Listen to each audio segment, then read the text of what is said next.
ሁሌ ምን እላለሁ እንደዚህ አገልጋይ ሆኖ በጣም ታዋቂ ሲሆኑ ማንነካቸው ሰዎች አሉ አይደል ከመድረክ አገልግለውን ዘላለም ማናያቸው አሉና እንደናፈቅናቸውና ጌታ ሲመጣ እኮ እነሱ ትዝ አይሉንም ሁላችንም በኢየሱስ ቢዚ ስለምንሆን ማንንም ዝነኛ የለም የዛኔ በእውነት አሁን ያላችሁ እድል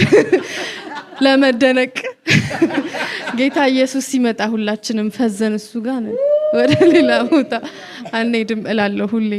እንደዛ እላለሁና ጌታችን ኢየሱስ በእውነት በቅርብ ተመልሶ ይመጣል ተስፋችን ስንጠብቅ እና እንደገና ትመጣልናለህ